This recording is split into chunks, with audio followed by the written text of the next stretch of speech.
और उस कवि को मैं बुलाना चाहता हूं जो हास्य के लिए जाना जाता है। बहुत ही पिछले दिनों बहुत तेजी से उसने जो उसकी तरक्की का ग्राफ है बहुत तेजी से बढ़ा है।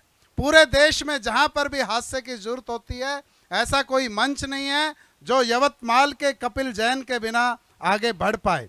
इतना बहुत ही तेजी से आगे बढ़ने वाला कवि है। और एक दिन मैंने भाई साहब कपिल जैन को फोन कर लिया।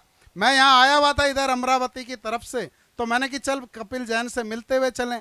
मैंने इनको फोन किया, मैं भाई कपिल जैन आपसे मुलाकात हो सकती है क्या? बोले भाई साहब आज तो मैं अमेरिका में हूं। मैं कि अमेरिका में क्या कर रहे हो? बोले कवि सम्मेलन है, वहां गया हुआ हूं कवि सम्मेलन में। मैं कि यार वाकई ये तो अंतर्राष्ट्रीय कवि बन गया। मैं चलो कोई बात नहीं। भाई साहब एक हफ्ते बाद मैंने फिर फोन कर लिया। मैंने कि भाई कपिल आज मुलाकात हो सकती है, मैं आया हुआ हूं आपके शहर में। बोला भाई यशदीप आज मुलाकात नहीं हो सकती, आज तो मैं लंदन में हूं। मैं लंदन क्या करने चले गए? बोले कवि सम्मेलन में आया हुआ हूं, और किस लिए चला गया? मैं कि यार ये तो वाकई हाथ में ही नहीं आ रहा। भाई साहब अगले एक हफ्ते बाद मैं इनके घर के पास ही पहुंच गया। मैंने उस दिन वहां पर इनके पड़ोस में इनका बेटा खेलता हुआ नजर आ गया। मैंने उससे पूछ लिया, मैं बेटा पापा घर पे हैं? बोला अंदर रसोई में मम्मी के साथ बर्तन धुलवा रहे हैं। मैंने वहीं इनके दरवाजे पर खड़े होकर के फोन किया। मैंने कि कपिल भाई आज तो मुलाकात हो सकती है क्या? कपिल बोला भाई आज तो मैं कनाडा में हूं, तू कहां? मैं कि कनाडा के गेट पे खड़ा हूं, दरवाजा खोल दे। तो आप भी अपनी तालियों से हास्य के उस द्वार का दरवाजा खोल दीजिए जिसका नाम होता है कपिल जैन। सभी रोटरियंस को नए वर्ष की मकर संक्रांति की बहुत बहुत बधाइयाँ। इतने अच्छे अवसर पर परमात्मा से यही प्रार्थना है जी कि महंगाई की तरह आपके जीवन के सारे सुख दिन ब दिन बढ़ते जाए और भारतीय फिल्मों के अभिनेत्रियों के कपड़ों की तरह आपके जीवन के सारे दुख दिन ब दिन कम होते जाए। भाई वाह वाह वाह वाह वाह वाह। मैं ये नहीं कहूँगा कि खत्म हो जाए क्योंकि जीवन में थोड़े बहुत दुखों का बचे रहना भी जरूरी होता है। नहीं तो जिंदगी अपने आप हास्य में बन जाएगी, फिर यहाँ हमें सुनने कौन आएगा? वॉल्यूम उठाओ। वैसे भी हंसी की कीमत वही जान सकता है जिसकी आंख से कभी आंसू बहा हो। भाई वाह वाह वाह। किसी ने कहा भी है कि जिसमें मौजूद मेरे रोने का किस्सा है वो मेरी जिंदगी का बेहतरीन हिस्सा है। भाई वाह वाह वाह। जोरदार काव्य पाठ देवेंद्र प्रताप आग ने किया। अपन तो इतने जोर से कहे तो अपने फेफड़े बाहर आ जाए। फिर आगे का काव्य पाठ कैसे करे? फिर तो आपकी स्मृति में ही होगा। हाँ, दूसरा तो हो ही नहीं सकता। मगर कविता सुनकर के वाकई में जोश आ जाता है। पिछले दिनों कविता सुनकर के जोश आ गया। इनकी कविता सुनकर एक बच्चे ने दादाजी की तलवार निकाल ली। बोले चाइना की सीमा पर जाकर के काम तमाम करके आता हूँ। मैंने कहा बेटा जंग लगी तलवार से लेके मिसाइल के युग में क्या करेगा? वो बोले साला अगला धार से मरे ना मरे धनुर्वाद से तो मरेगा। हाँ बढ़िया। ये प्रादेशिक शब्द है कामता भाई इधर के। ये सारे लोग कैसे बाहर से आए इन्हें पता ही नहीं महाराष्ट्र क्या है। कौशिक जी ने पहली सवाल किया, बोले महाराष्ट्र में असली नकली समझ में नहीं आ रहा। महाराष्ट्र में तो एक ही बात है, जाला फसली तो असली। इससे ज्यादा कोई बड़ा गणित अपने यहाँ है ही नहीं। संजय जी भी बात उठा रहे थे, बोले कैसे सरने में यार तगड़ पल्लेवार मोहनकर डोंगरे। मैंने कहा आपके यहाँ भी ढंग के नहीं होते। मुझे अब याद है एक जगह 3 बैठे थे, दुबे त्रिवेदी और चतुर्वेदी। तो त्रिवेदी और चतुर्वेदी ने पूछा दुबे से तू डूबे कैसे? वो बोले एक मेरी माँ थे एक पिता थे, वो 2 थे इसलिए डूबे। ये सुन के त्रिवेदी चतुर्वेदी से बोले चलो यार घूम के आते हैं।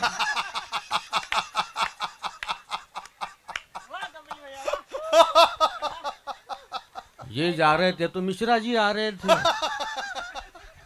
ये दोनों बोले तुम तो बिल्कुल मत जाना, हम किसी लेवल पे एडजस्ट हो जाएंगे, तुम तो मिश्रा हो।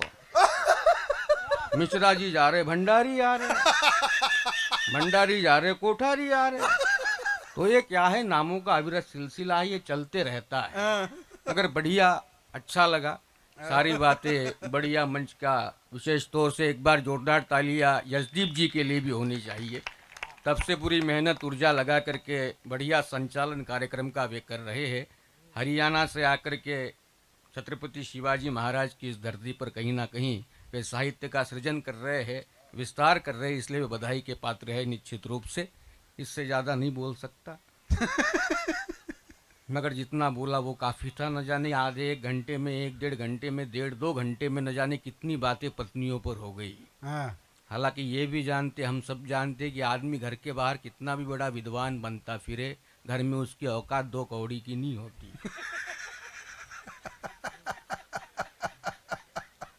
वो बाहर कितनी भी डींगे हाके, घर में उसको बैल समझकर वही हाँकती है।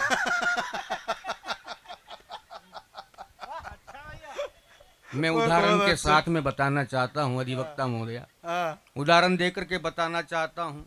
आप बाजार में जाओ दूरबीन लेकर के, सब्जी खरीद करके घर पे आओ, पत्नी एक ही बोलती है, कुछ भी लेके आते, कुछ भी लेके आते, कुछ भी लेके आते। मुझे भी ऐसा ही कहा, बोले कुछ भी लेके आते। मैंने कहा तेरे को भी मैं ही लाया था।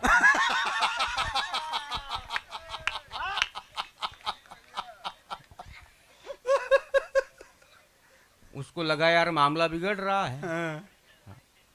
ये तो रोज वाली है ना, मैं नया हूं, इधर देखो ना, उसमें क्या। साइंस ने भी बहुत तरक्की कर ली, मगर वो भी सिर्फ आने वाले को रोक सकता है, जाने वाले को कौन रोक सकता है। तो सारी बातें चलती रहती, कुछ भी लेके आते। तेरे को भी मैं ही लाया था। उसको लगा यार मामला बिगड़ रहा है। उसने बात को संभाला, बोले नहीं, मेरे कहने का मतलब ये था कि तुम बड़े भोले हो, तुमको कोई भी बेवकूफ बना सकता है। मैंने कहा शुरुआत तो तुम्हारे पिताजी ने की। ताली बजनी चाहिए। गजब गजब गजब। मतलब क्या है, ठंड के मौसम जरूरी है तालियां, गर्मी कैसे बढ़ेगी। और हम कवियों के लिए तालियां वही है जो मोदी जी के लिए अमित शाह है। इसलिए बजाते रहो साहब, बहुत काम की होती है। वो तो मेरे कवि मित्र की शादी हो गई, सुहाग रात का मामला था, पत्नी के पास गया, 3-4 मोहब्बत के गीत सुनाए, पत्नी शर्माई। मेरा दोस्त बोले शर्मा मत, ताली बजा।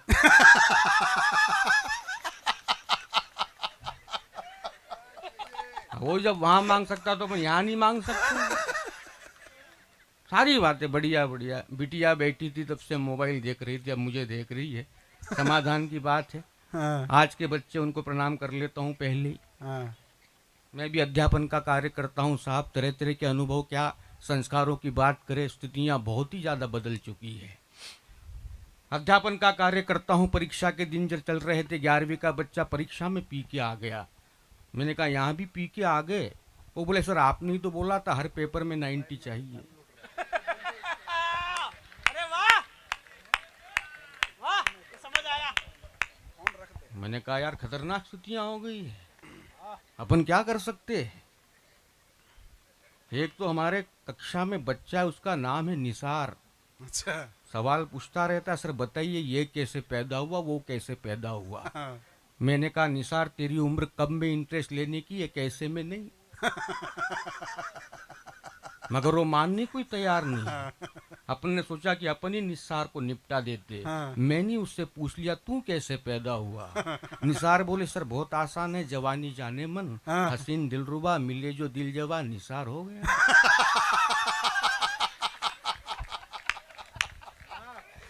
गजब गजब। क्या तरीके है साहब, क्या तार्किक बच्चा आ गए।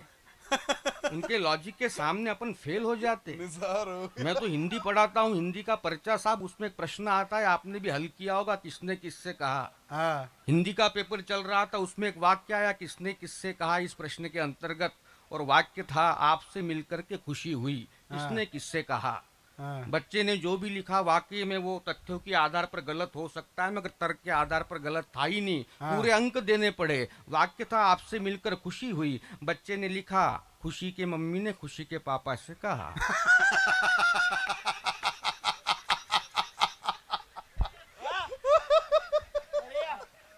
तो निवेदन में ये करता हूँ साहब कि मैं बहुत बारीक बात करता हूँ और कभी कभी तो इतनी करता हूँ कि खुद भी नहीं समझ पाता। तो आपकी जिम्मेदारी ज्यादा बनती है। हाँ। हाँ, एक बार सारा मामला सुचारू रूप से हो जाए। हाँ, चलिए ठीक है, कोई दिक्कत नहीं है। समय भी आबाद गति से आगे बढ़ रहा है, बातें चलती रहती है साहब, तरह तरह की बातें चलती रहती है, होती रहती है।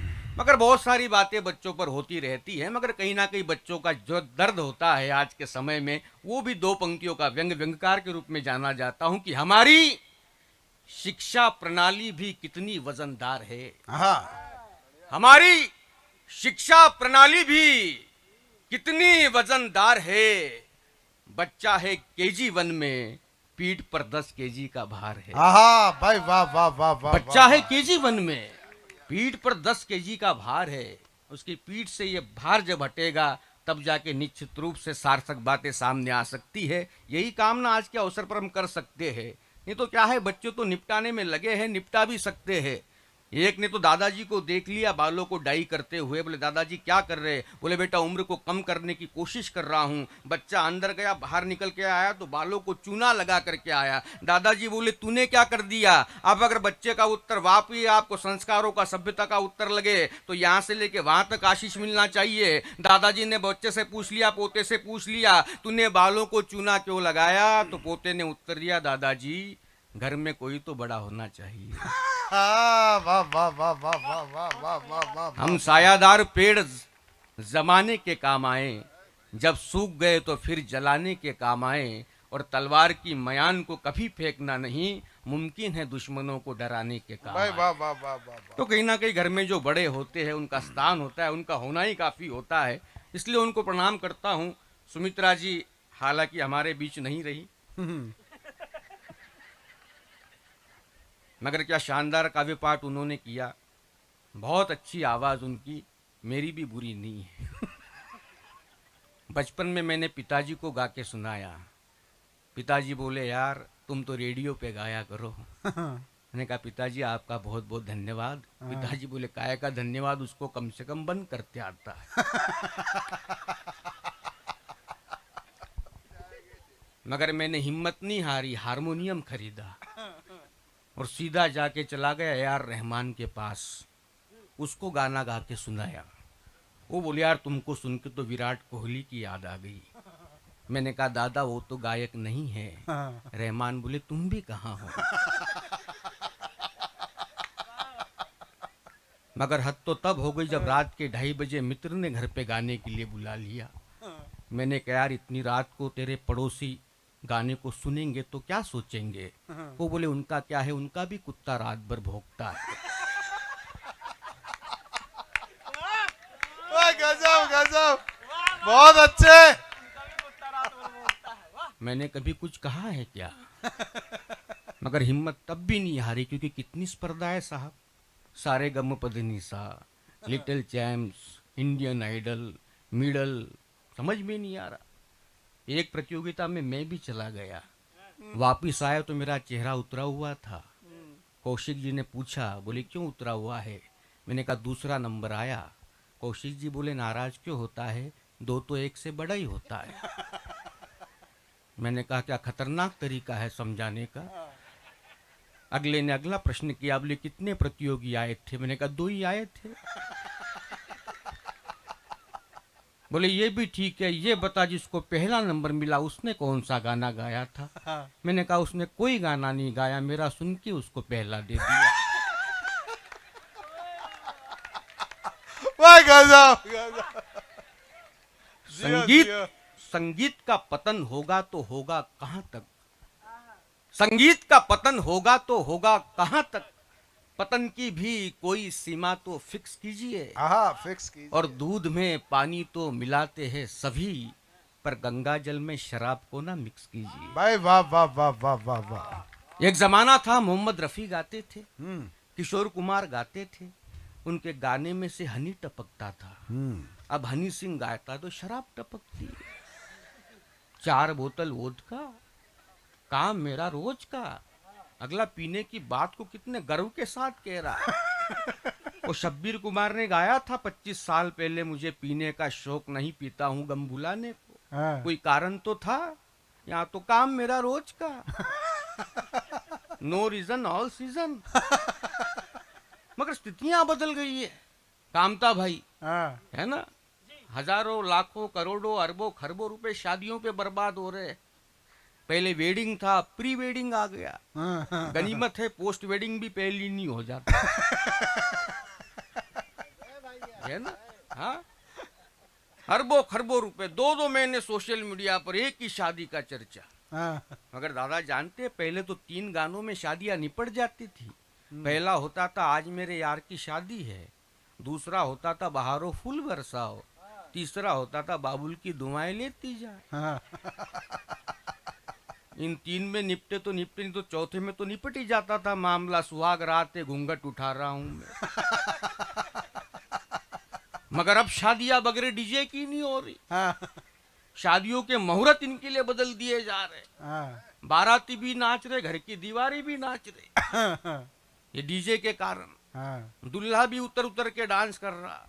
कुछ लोग तो वो डीजे के स्पीकर के पास जाकर के डांस कर रहे, स्पीकर के पास जाकर के डांस कर रहे, स्पीकर के पास जाकर के चिल्ला रहे। व्यंग की पंक्ति देखिए मनोज भैया। हाँ। स्पीकर के पास जाकर के डांस कर रहे। समझ में नहीं आता शादी है या भारतीय संसद है। क्या बात है भाई, वाह वाह वाह वाह वाह वाह वाह वाह वाह वाह वाह वाह भाई, बहुत अच्छे, बहुत अच्छे, बहुत अच्छे। स्पीकर के पास जाकर के नाच रहे हो यार। वो बेचारा घोड़ा चुपचाप सोचता है मैं भी किन गधों के बीच में फंस। भाई वाह वाह वाह वाह। मगर सुमित्रा ने बहुत अच्छा पढ़ करके गई। आखिरी का जो गीत पढ़ा था, लाल साड़ी का जिक्र किया था।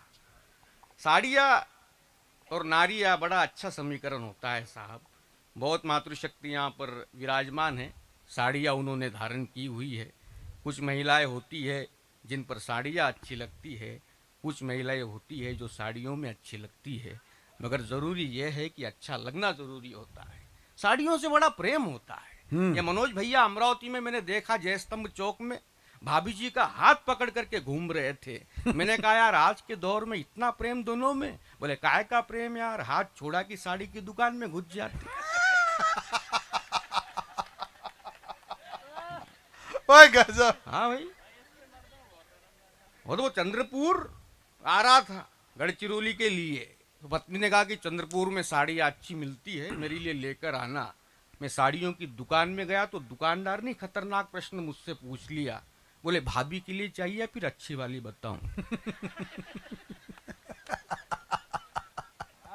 मैंने कहा यार खूब मामला खतरनाक है। मगर जब बात साड़ियों की आई तो कविता आपके समक्ष रखना चाहता हूँ। हाँ, बहुत अद्भुत कविता। आपका ऑब्जर्वेशन है, कुछ नहीं है, आपका भी ऑब्जर्वेशन है। दोनों का ऑब्जर्वेशन मिला जुला मैंने शब्दों के माध्यम से। कवियों को कुछ अलग भगवान ने नहीं बख्शा होता। हम भी वही सोचते जो आप सोचते हैं, केवल कागज पे उतारने की एक शक्ति जो है हमको अलग से दे दी है। इसलिए कवि होने का तमगा लग गया है, वरना और कुछ भी नहीं है। कविता यहाँ से शुरू होती है। स्वागत, स्वागत। यूं लगा किसी जंग में गया, जब मैं साड़ियों की दुकान पर पत्नी के संग में गया। दुकानदार दिखे नहीं, ढेर इतना बड़ा हो गया। 10 मिनट में साड़ियों का हिमालय खड़ा हो गया। 15 मिनट बाद हिमालय की बुनियाद को हिलाकर एक साड़ी निकालकर पत्नी ने हमसे पूछा कैसी लग रही है? बताना सच्ची सच्ची। हमने जल्दी मुक्त होने के भाव से कहा बहुत अच्छी।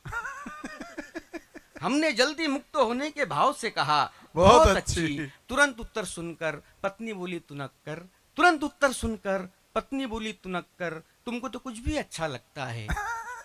तुरंत उत्तर सुनकर पत्नी बोली तुनक कर, तुमको तो कुछ भी अच्छा लगता है। मैंने लगातार 1 मिनट उसको देखा और कहा ठीक कह रही हो, मुझे कुछ भी अच्छा लगता है।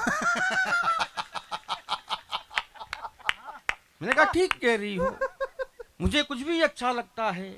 फिर आधा घंटा ये खोज मुहिम चली, ना पत्नी को साड़ी ना हमें मुक्ति मिली। कोई पसंद भी आ जाए तो वही पुराना लफड़ा। इस प्रिंट में वो कलर, उस कलर में कपड़ा। इस प्रिंट में वो कलर, उस कलर में ये कपड़ा।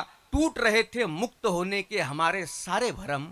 टूट रहे थे मुक्त होने के हमारे सारे भरम, पहले सिल्क आई फिर बनारसी फिर कांजीवरम। पहले सिल्क आई फिर बनारसी फिर कांजीवरम। आखिर एक साड़ी को देखने में पत्नी ने ज्यादा समय लिया तो दुकानदार ने उसी का गुणगान शुरू किया। दाम पूछने पर बोला दुकानदार ज्यादा नहीं केवल 5,000। पत्नी ने बोला कोई डिस्काउंट, दुकानदार बोला फिक्स अमाउंट। अब यहां से देखिए कविता। दुकानदार बोला फिक्स अमाउंट। इस बार पत्नी ने दुकान को नहीं दुकानदार को देखा और ग्राहक की भाषा का भारतीय जुमला फेंका कि क्या भाई साहब हम तो हमेशा ही आते रहते।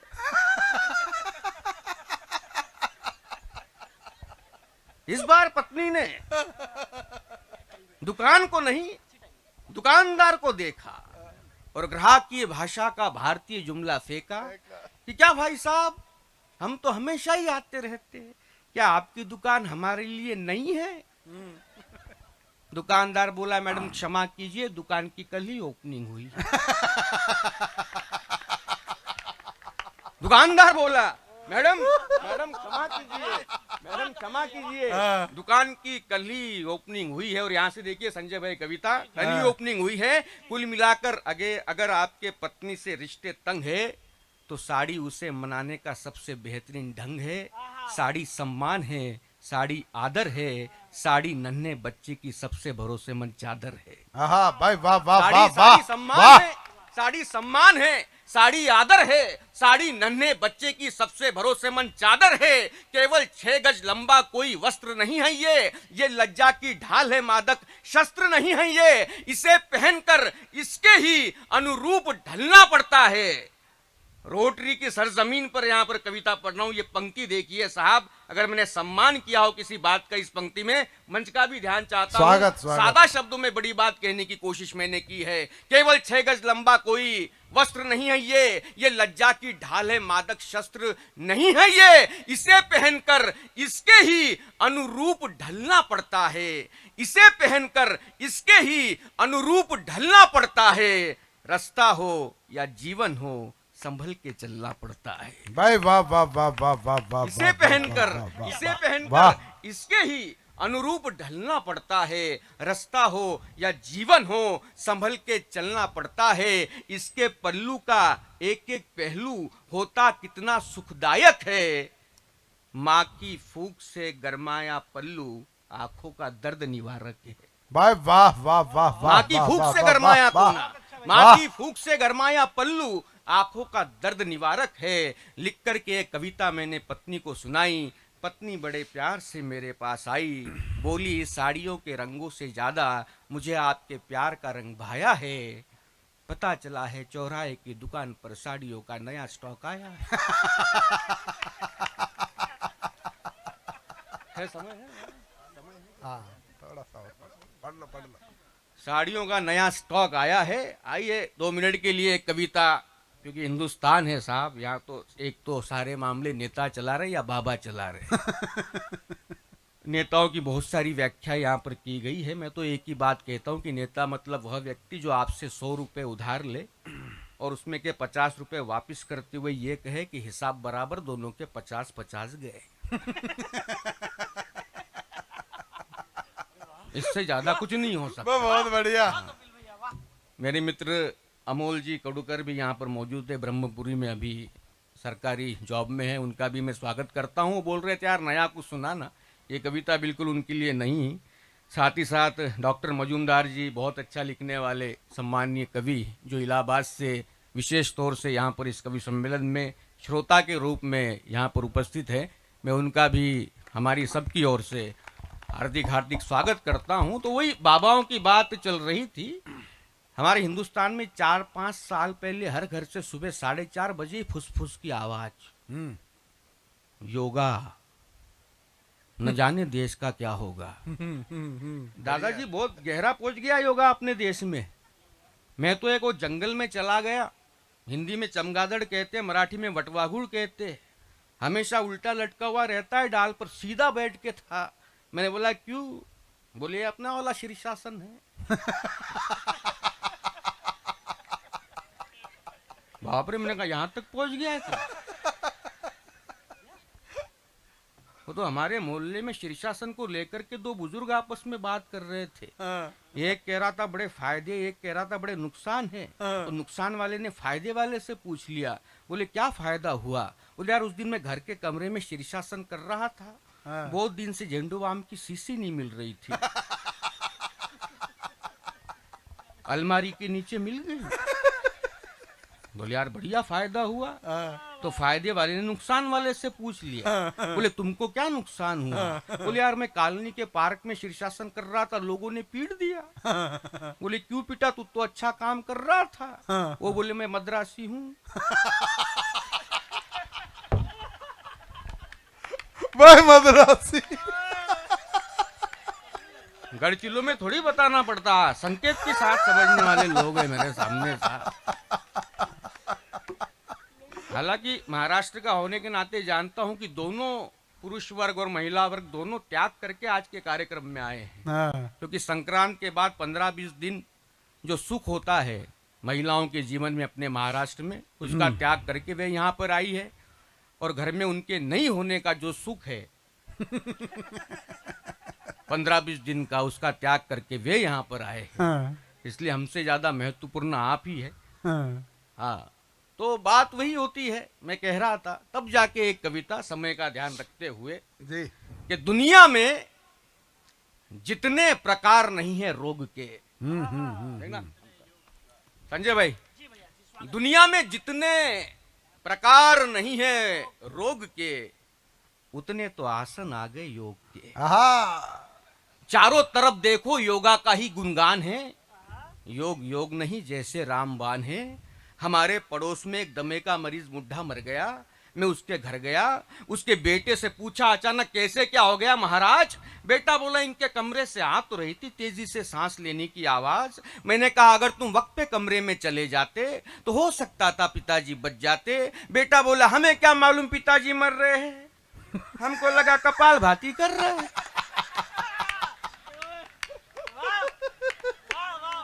बोले हमें क्या मालूम पिताजी मर रहे, हमको लगा कपाल भाती कर रहे हैं। हमारे मोहल्ले में 75 साल के बुजुर्ग के यहाँ पैदा हुए जुड़वा बच्चे। मैंने कहा दादाजी बहुत अच्छे। सुनकर बच्चों के नाम को मारे खुशी के योगा करने लगे मेरे रोम रोम। एक का नाम अनुलोम था, दूसरे का विलोम। एक का नाम अनुलोम था, दूसरे का विलोम। मैंने कहा दादाजी ये तो आसनों के नाम हैं। दादाजी बोले बेटा जिनके परिणाम है उनकी नाम है। बोले जिनके परिणाम है उनके ही नाम है। एक हमारा मित्र, एक हमारा पियक्कड़ मित्र जिसने जीवन के सारे सुखों को भोगा। गढ़चिरौली का नहीं था, यहाँ बंद है। एक हमारा पियक्कड़ मित्र जिसने जीवन के सारे सुखों को भोगा, हालांकि नदी के पार जाके आ सकते। एक हमारा पियक्कड़ मित्र जिसने जीवन के सारे सुखों को भोगा, अब जाके ज्वाइन किया योगा। पिछले दिनों मिला, चेहरा था खिला खिला।